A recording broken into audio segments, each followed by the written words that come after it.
I'd like to introduce Mr. Kevin Cameron, and joining him, of course, is Mr. Eraldo Ferracci. Whenever you're ready.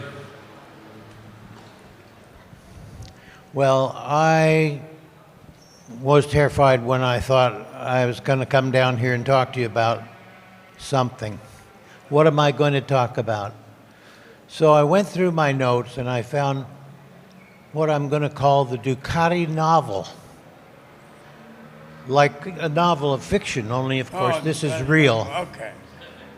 Because the 851 came into being at just over 100 horsepower. The first time any Ducati had made 100 horsepower. And the company was somewhat divided between those persons loyal to Dr. Taglioni Yeah. and those who were in the Massimo Bordi camp. And there are wonderful stories about coming back from a test day, and a fist fight broke out because the Taglioni clan wouldn't let the Bordi clan into the garage area. And wonderful stuff like this. But what that shows us is that Ducati was a bit divided because Taglioni didn't care for four valves. He kind of liked the steep downdraft. Yeah. But that engine from 100 horsepower grew to essentially 200 horsepower by 2002, Yeah. when the formula became 1200. And what I didn't realize was that there was constant trouble keeping the strength of the engine up with the horsepower it was making. And I had seen them hoisting engines out of the truck to replace engines that had broken. And I had a vague idea that it was the cylinder spigots as they kept boring them larger. 94, 96, 96.5. This thing is getting thinner, then it's cracking. Yeah. But I didn't know that the crankcase was cracking. I didn't know that some 851s were made with an outrigger bearing to keep the crankshaft from doing this. So maybe you could tell us some of this, because I know that you had a reserved seat on airliners that were going back and forth between Italy and the US as you were trying to build 50 engines that would not break so often. Yeah. Well, the problem with the engine case, there was just a bad batch. 1 year, a bad batch of the engine case, and there was to do like maybe 500-600 mile, and then we had to replace. Otherwise, we had a failure on due to the rest. But then we find out we put more ridge to reinforce the size of the main bearing, stuff like this. And it was the ridge, there was a kind a little bit off the force of the crankshaft, you know. So we move all this reinforce, we move a little bit different way, like a V, to support better the bearing, and then we fix the situation. At one point, crankcases were cast out of an alloy available in Canada. A Canadian alloy, Alcan 123 or something like that. It was a Canadian material. Yeah. It was a copper silicon alloy. Yeah, there was a mixed there. I don't understand the question. Okay, at one point they changed the material of the crankcase. Oh yeah, absolutely, absolutely. But they change not only the material, but they change also the stamping. Okay. Like the how do you call it in English? Is the gauge what they do the case. There was a little bit more thick, a different material, a better pressure fuse with more pressure, so then Okay. no airline or Oh, it's a die casting, yeah. right. Yeah. And they also we start the X-rays before the use. We was X-rays all the engine case for see Oh, if really? any, Yeah. and sometimes we are a little air bubble or whatever, and we discard and we start that way. I know that sometimes when you're trying to cast an alloy that's not easy to work, I know. if you cast it hot enough to fill the mold, all the details are filled with aluminum, the mold, then it yeah. has porosity. Exactly. And then exactly. if you say to the foundryman, pour that a little more cool, Yeah. then when you pour it in, it doesn't fill all the details. It cold shorts. So this is like, these are the clarinets that are playing in the orchestra that became Yeah. a wonderful series of World Superbike Championships. Another thing that greatly interested me is that when Bordy came back from his days at Cosworth, he brought with him very long valve durations, like 340 degrees, and with maybe 9 millimeters of lift. So And what we talking about, the cam now? we're talking about cams now. Yeah. The cam, we did a bunch of different cam, but then I kind of changed a little bit and stuck with the one cam, and because there was a little problem if you make the cam too radical, break the rocker arm. Yeah. So in '94, we decided this is the cam that we're supposed to use. Now, if we want more horsepower, we got to go around, not touch the cam and do something else to develop the engine. Because otherwise, in the area, we was again a little bit, but no durability. So there was more danger on the rest. Ma infatti in Midoaio I broke 2 engines.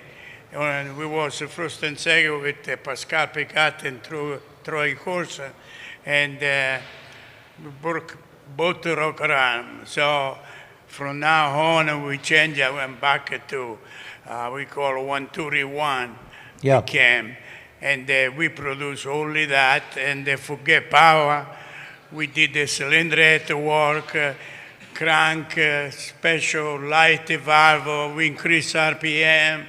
And so that's how we could develop the more horsepower. Meanwhile, on the racetrack itself, the first 2 years of World Superbike were won by Honda RC30.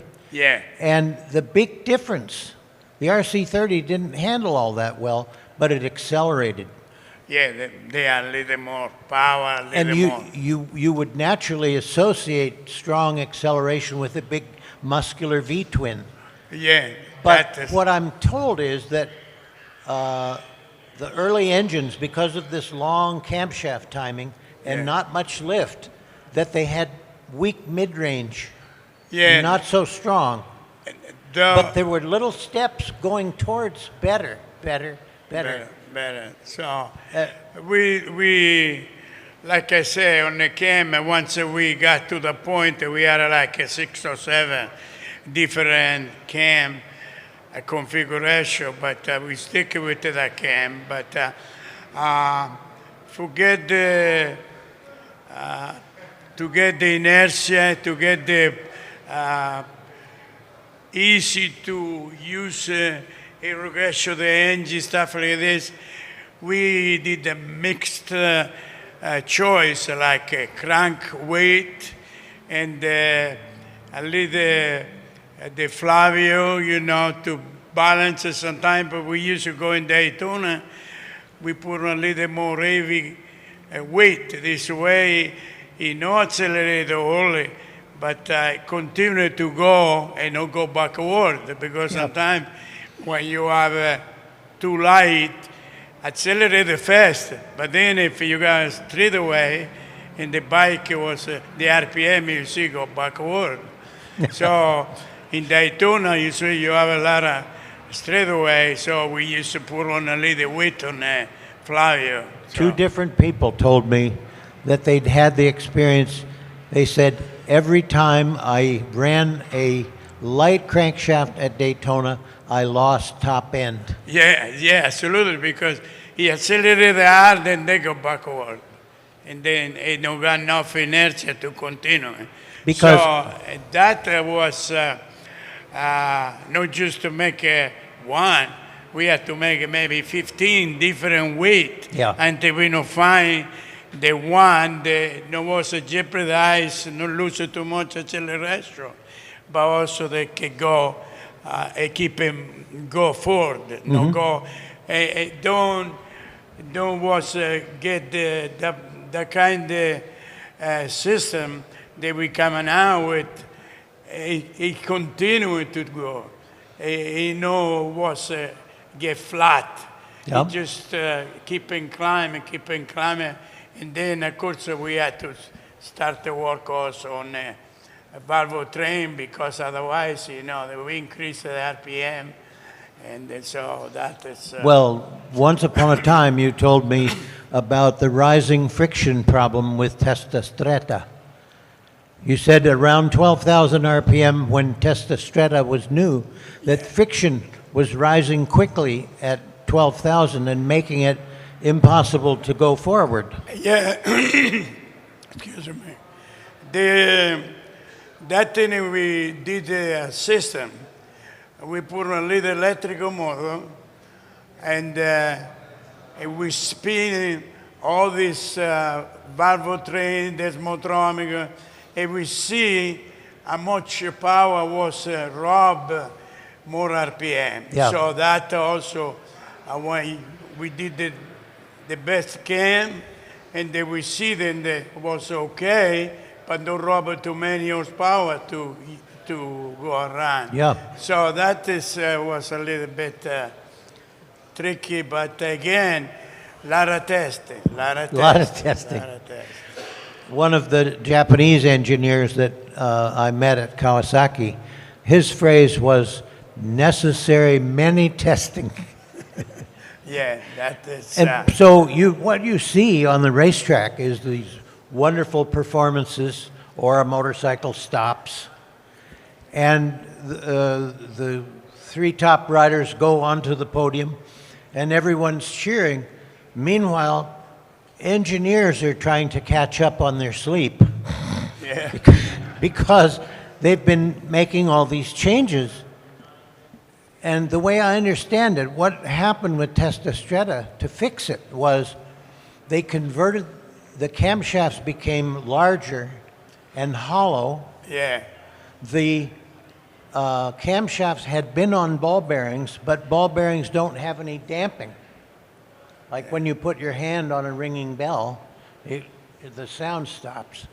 A plain bearing damps out some of the vibration that was causing this power loss. Yeah, that is also, there was lots of going on with the cam, because there was a little bit heavy, so we all, and then we lubricate to go through the cam. Yeah. So sometimes we say, oh, we need more lubrication, you pour more oil. But then they change it starts to go crazy, Yes. It loses more power just because it got more weight inside the cam. So there was, again, another study, then we got to put on just what we needed, no more than what we needed. Yeah. Just to keep it, to not score the cam, but Also, not too much. The opening and closing levers were made more like tremendously stronger and stiffer. Yeah, that on the 131 cam, the closer was really no more. The L-shaped one. Yeah, that there was there close, boom, quick. Yeah. And But the opening was a little bit mild, otherwise the rocker arm too much stress and they came failure. But now a bit closer there was we had to very, very quick close, you know. Yeah. As soon as you go, boom. And that why you keep the duration, you know, this way you could get a little more tap in. Another direction of change was in the fuel injection. Normally, you expect to see the first injector is underneath the butterfly, Yeah. and it works most of the time. Then they may add one on top of the Yeah. entry. That's called, in America, we call that the shower head. That is, there was from the conventional down throttle body and the one spray on top, there was about 7 horsepower difference. Yeah. So that is the first time we did, there was a machine of aluminum for just for testing. And we found out and it was real good, and then we went in production with all carbon fiber, all this stuff. So, yeah, that was increased a lot. And then, of course, you increase one area, now another area suffer. You gotta work both to compensate. Otherwise, it was the spray on the top. It was a tremendous increase the acceleration, everything. But the problem is something else was fatigue after. So you had to work around to correct everything, not just one thing. The wrist pin was picking up aluminum. Oh yeah, yes, and well, that thing too. Was not too much different. First, sometimes between the wrist pin and the material you use, and there's no The go piston material? yeah. Yeah. And we had to increase a little silicone to make it more slippery. And the same token, we are all from the scraper go lubricate the pin. Yeah. So when the piston was coming down, scrape the oil, go to the piston pin. And so Like an that old is- Packard automobiles had that. Yeah. The rod shank was Instead drilled they all have the it way. that way, we did the top. But also, we, underneath the pin, when it go this way, there was a V. So when the crank is spinning throughout the oil was also Yeah. cool off the piston and the pin. But the oil, then they fix the pin to pick up aluminum. There was through the scraper to the oil ring. Yeah. And Oh, the drain back. yeah, Yeah. yeah. Well, what this tells us is that every part in these engines has a story. And the story is never over. Because no sooner have you solved this problem than Another the horsepower problem. is up, and now the temperature is up, Yeah. and now you have some other trouble. Yeah. So that for, and I'm not going to say engineers, I'm going to say for the people involved in the project, Yeah. whether they have an engineering degree or whether they have the intimate relationship with the Yeah. engine that you have Well, from seeing so many parts. yeah, we did, but of course, you know, all the parts sometimes the factory, you know, make something, and they don't want to take the risk to put on the bike there. Maybe they test on the dyno, but they don't want to put on the track until they're not sure. Yeah. So those kind of parts, after they figure out a little bit the base on the dyno, they ship it to me, and that put on. I remember when I had a Freddie Spencer, that year we all developed, we don't want to worry about too much win race. We had developed the 998. Yeah. So that is what we did there. So that is... Around 2000, they added piston cooling oil jets. oil squirted up at the bottom of the piston? Well, there are a bunch of different things. Sometimes the oil from the main bearing on the rod, Yeah. the rod had a hole go through to the racing pin. Yeah. And then we had a hole on both sides of the pin. One was straight to the pin, and one right and one left go to the piston. Yeah. To cool off the piston. Yeah. So that is, like I said before, you fix something, but you gotta go and fix something else. Otherwise, it don't stand there. You know. Yeah. Yeah. When what would crack crankcases is that the inertia force of starting and stopping the piston at each end of its travel was very large because the original pistons were fairly heavy. Yeah. Well, that is. Believe it or not, there was a company, Molly, in England, Yeah. make the piston for us. And I mean, lots of different mix of the material, alloy, special ring, you know, it's all kind of stuff. We went through, of course, you know, we start, the factory never want to go too many RPM, but there was a point that I was to go like 1,500, almost 2,000 RPM more than the factory would want to set because they don't want to take a chance. Yeah. But then we started to do the special type bolt, the rod bolt, all the kind of stuff. I remember you speaking about the Ponkel yeah. rod bolts are too small. Yeah, we did the matter we did in Pennsylvania, and we did now the same bolt design. Everybody uses Ferrari, Ducati. Everybody uses. They call multi-phase. Multi-phase, yes. Bolt. There was a stretch, and but they no break. Very much elongation before failure. Right, but there was a stretch a little bit. Like and cold chewing gum. Yeah, yeah. That material, the multi-phase material is really strange stuff.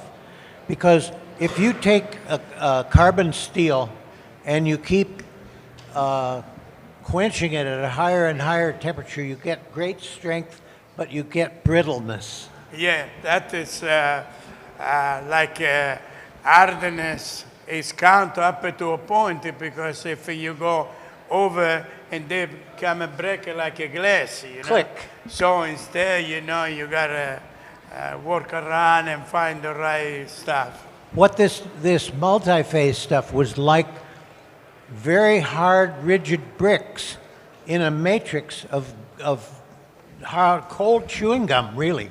Yeah. And the chewing gum part gave it the ability to stretch before it broke. Yeah. And the brick part makes it very, very strong and rigid. Yeah, you allowed, like if you use a steel rod, for example, you know, real good steel rod, and you use the titanium rod, while the steel rod, you was to go like, suppose, 10,000 RPM, and can't go no more, because it's too rigid, it don't give it any spring. Yeah. But when we try the titanium rod, and there was a strong, they no break, but also was a little springy. So you allowed to go more RPM. Oh, but no the peak forces are less. Right. Yeah, right. okay. And they also, of course, there was a light, and you could spin a little more. So they got to the point with the two injectors that the injector on the bottom, I think it didn't have enough capacity, so there was a third injector. Oh, yeah. Oh, you're talking about injection? Back into the injectors now. Yeah, that is, we are a 2 injection bottle. A big one and a little one. Yeah, and on a regular bike it was 1. Yeah. And then we put on 2 injection in the bottle, and then when you open, you know, it's really, he don't choke himself, you know. Yeah. And then when you reach like 70,000 RPM, switch, shut off that, and spray on the top. Yeah. That's And all of this, of course, is completely invisible to the rider. All these wonderful things are happening, and only you know, that they're there. But, you know, like I said, I was no wait for approve this, approve that. They tell me, hey, maybe we should try this. Okay, I try it, put on. I don't need it on the factory. Yeah. You cannot do that. You gotta wait to the approval, how much it costs, everything. Paperwork. Exactly. Yeah. Instead to me, as soon as I had some idea, like it's slippery clutch or camshaft or whatever, I used to do test a little bit and then tell it to Massimo, hey, I think so we got Santini. He said, well, let me see what you do, and maybe he help design, see what I was doing, and he make maybe more better design this way, more progressive, everything smoother. But I wasn't going production right away. Yeah. Instead, the factory got to be maybe 6 months before they do anything. Yes. Yeah. We had that problem with the Kawasaki's that we raced, and they also said Yeah. maybe 6 months. The Japanese even take it more longer than that to approve it because so many people, they got a little bit a different way. If you think it's something and they 13 or 14 engineers work on the same project, before they get all together, it take a longer time. And then, of course, they go look at who make the stuff, where it's take a little longer. But yeah, for this deal with Italia, there was a little easy for me. Yeah. And the competition, Japanese, nothing to take away. They're wonderful people, but still, sometimes they was suffer because it take too long to correspond to the Japanese. You know? Yeah. Yeah. It's just a different process. Yes. Your process was quick, Yeah. because Yeah. if you looked at something and thought, this may solve our problem or help a little bit, Yeah. you could just run the test and find out now, Yeah. and then commit it to racing. Yes, we need 25 of these, 25 of these, and so forth. Well, one year at Kawasaki, the pistons ran a bit hotter. And before they had been completely reliable, but now at 50 miles, if we had the piston in one hand and look, we could see around the wrist pin boss cracking. Yeah. And we take this to the Japanese technician, and he says, maybe 6 months. What do we do now? Yeah, the Japanese, they had a good casting system for the piston. Yeah. And they, but on the Ducati, on the rest, right away we went to forging piston, but special forging, like a very light, then the, you know, but there was a forging. And the forging that we had, like a moly, is the material. If you take the piston, almost not with the end, but almost you can almost squeeze it. Mm-hmm. So this way, when work on a cylinder, if you have the tolerance such, like we was running like 2,000 F tolerance because the oil, you know. But the Sintoku, the piston was adjusted to the size of the bore, and there was a kind of work together and don't, you know, adjust. Like you break in the engine, after you break in, you go measure, you see the piston change the tolerance because it was adjusted to the bore. Yeah. Well, to go back to the fuel injection, then the next step was one injector. Yeah, the first there was a one injection. Yeah. Then we went to two injection, and then we went two on the bottom and one on the top. 3. So, but then next was the Formula One style with just one injector on the top. Yeah, but How did they make that work? How did you make it work? Because all time they was running all time a lot of RPM, so no time you see the spray on the top. The problem is when you lay off the throttle, even shut off the fuel, but drip a little bit. Yeah. And then when you open, it kind of flood our cap. Yeah. So, matter of fact, this year we have a new system on a Ducati. Yeah. The 26 engine. And we had different system, 2 injection on the bottom and the same on the top. But just to take off the when you open the throttle, you don't have the empty or too much. Yeah. So it's much more now control electronic, it's pretty good. But that is new this year for Ducati. And they will improve a lot of good horsepower, easy to ride. Yeah. The driver easy to ride. I saw that at Loudon Yeah. between Anthony Gobert's Ducati Yeah. and Suzuki's with their new fuel injection system. Yeah. And Gobert you could hear his engine start to run very soon after the left turn Yeah.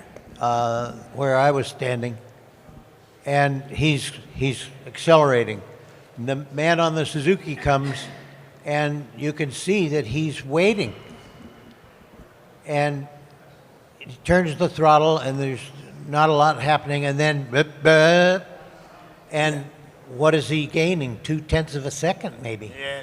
That is. And if you do 24 laps, That is no. We went this year in June. We was on Misano on a superbike race. After the race, we tried the new engine, the new bike. He went 1 second faster the same rider than they on the race with the new bike. Yeah. He said, and it's very easy to open, look like you go on a car, just smoother. So that's good. There was good improvement, and another thing that was happening throughout this whole novel is that the piston's getting a little bit bigger, which means it's gathering more heat. yeah, that's And in the old way of designing pistons, you make the crown thicker so that there's a way to conduct the heat over to the cylinder wall. But if they wanted to turn an engine with such heavy pistons, 12,000 RPM, then the connecting rod bearing and the main bearings would be... yeah. Now the piston, the skirt is very little. It's almost Yes, it's so thin. just the ring and not too much skirt. Just room for the pin and then no skirt because again we have a better control of the oil with the scraper or whatever. And so you don't need the biggest skirt on a piston. Yeah. So it's very little. And then you gain no friction, Yes. no heat to the Yeah. piston. It's a lot of good. But, of course, you got to go up. You cannot just, boom, from A to Z, You Yeah. got to take a step and test and stuff like Sure. This kind of piston, if you set it down on a table with the crown upward, the skirts don't touch. It's the wrist pin boss that goes thump on the table, and then the piston goes Yeah. because Well, there's no skirt to speak of, just enough to keep the piston from... yeah, that is now, of course, the piston that you get on a regular bike, they might cost $50. The piston that we use on a motorcycle, it costs maybe $10,000 each piston. Yeah. And of course, Formula One, it costs $50,000 one piston. So Santee is special in the piston, you know, then not only material, the configuration, the design, is everything like At one point, Formula One constructors decided that they had to solve the piston problem once and for all. And the alloy department said, oh, we have an alloy that has tiny particles of aluminum oxide embedded in the aluminum and mixed in, and it's twice as strong when it's hot than the standard alloy. Now I can tell you that even now, I don't know what kind of mixed alloy they have because start to get up to little secret. You know, each manufacturer, they got their own thing. But I know for a fact, at this point, if on the old day I knew how much silicone or whatever, but now at this point on the Superbike, on the MotoGP, they just the pistons. Superbike, we turn a lot of RPM. On MotoGP, I know they go up at 19,000 RPM. Yeah. So, you know, that is that kind of RPM, you know, especially you don't got too much skirt in the piston, they can be this way. But they change a little bit. They try the ring groove, they also the guide the piston, no more the skirt. So, and of course the rod ratio with the size of the stroke, it make a lot of difference. Instead they work like it is, they try to work more straight. Yes. It's a lot of more stuff now than really. You need more than one guy to figure out. You need Yes. a full guy just to do one thing. But the problem with that is that they all have to agree. Exactly. Yeah, they all got to think of the same way. And that means they all have to go to a meeting. I can tell you, son, 1 year, I don't tell you 1 year, but we had a lot of failure. And because this group of people, they think they was so good at that particular job, it end up to not be good. And then we suffer all year. We broke it 3 or 4 times. But I know in the problem is on the manufacturer when you decide something and you order all the parts, it costs a lot of money. And now what do you do with it? You tell it to the guy that give it to you the right to do it. Oh, we cannot use this because it's wrong. So you have to use it and try to do to wrap the way it is, like they do on the aeroplane. They fly the first type, everything, and then something happens. They gotta modify and they gotta do to keep him flying. Yeah. They cannot scrap all the aeroplane, you know. So, Oh. so that we suffer a little bit. 1 year we broke it 3 or 4 times, and there was some. Broke really, a gear? Eh? Did you say broke a gear? What broke? No. Well, I used to break the piston groove. Oh, the root. Yeah. Okay. Yeah, because there was the combination between the piston, the material, and the ring, everything, and then was the right combination. Yeah. So, like you do on a pin, you know, pick up a material. The ring, there was a kind no flow like it's supposed to.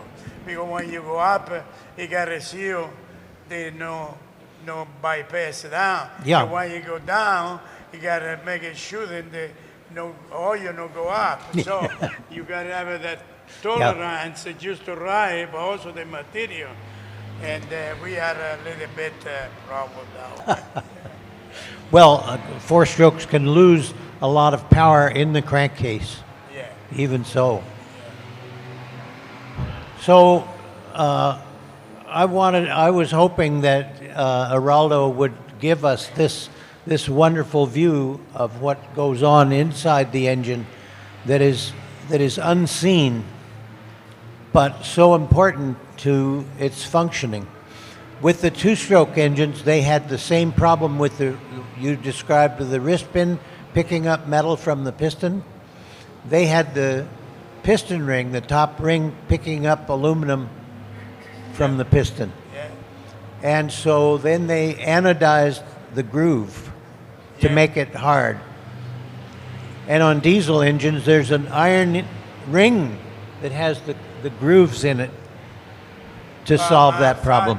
The two-stroke, believe it or not, is a easy engine, but it's not that easy to make it shouldn't keep and go around, you know. Yeah. So it's a lot of material on the piston. Also, few tricky to make it shouldn't when you go down function perfect, you know, because you gotta push the stuff up, the fluid up. So it fitted up the engine case, you know, with fuel, and then you gotta push on the top of the piston. So the lot of like I said, the two-stroke is easy, but not that easy. Easy just to work, but for rest, it's a little bit complicated. Is there some particular aspect of your design work and testing of these engines that you are particularly proud of? Yeah, well, when we got together with Ascawana, I was on the factory for like 3 or 4 months, just on the dyno room and do cylinder and do making sure that the down the bottom of the crank is don't interfere with the fuel, because the fuel go down the crankcase and they gotta go back to the port, and then I want to make it like a 7-port cylinder, and but it's tricky because if you go wherever you go a little bit too large, and you lose the pressure. Yeah. So you have to have it for this. We had a 7-port, but it was very little. This way we can keep the pressure and go the velocity, go the fuel on the top of the piston. I also noticed that from my notes that the intake port diameter only increased very little bit. What?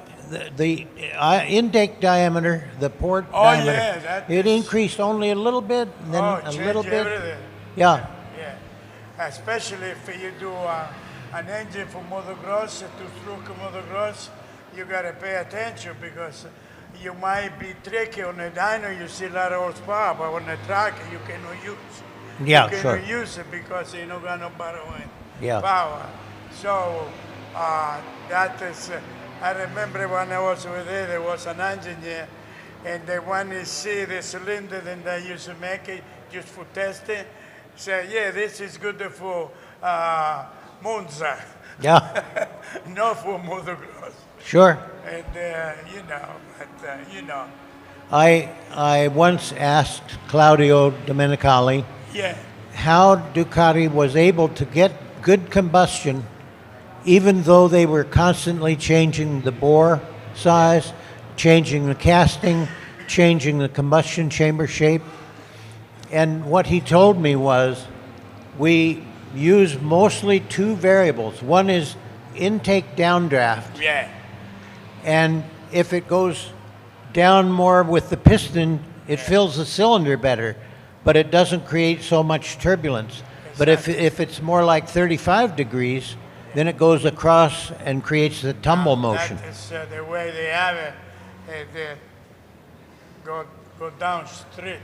Yeah. Hey, no turn, no turn. And the other thing, the other variable that he mentioned was the diameter of the intake port. Yeah, Because if you make it too big, you have no mid-range. yeah. They get, again, if you don't get, depend the piston size. Like if you see the cylinder head of the MotoGP and the one with the superbike, you don't even see the difference. Yeah. It's very small, but the superbike can do less RPM than MotoGP. Yeah. And MotoGP with all the RPM, you know, is maintaining that flow all the time, and no got time to spray back, you know, Yeah. like spray back to the carburetor, we say. You know? Yes. No, you don't see no spray back. Because on the dyno you often see it. Yeah, you It's see like a a little fog. cloud in front of the intake. Yeah. So you like those cartoons that shows the picture of the sad man with a little rain cloud over his head. Yeah, that is, like I said, now it's a little bit, I talked to an engineer at Honda, Mr. Ishikawa, and he said, I am a four-cylinder guy. I like inline engines. yeah, And I asked him to tell me his opinion of why the V4 is good for MotoGP and the inline is maybe good for World Superbike. yeah, And what he said was that the inline crankshaft, which is long, yeah. begins to vibrate torsionally And they also, at a lower RPM. with the four-cylinder line, sometimes the compression vary depending on the RPM. If you check it with the special machine, Yeah, at 6,000 RPM, for example, you got a compression ratio the same way you think it, you know, like a 14 to 1 or whatever. But then when you go the same engine, when you go like a 12,000 RPM, you see one cylinder got less and one cylinder got more because of crank effect. yeah, sure.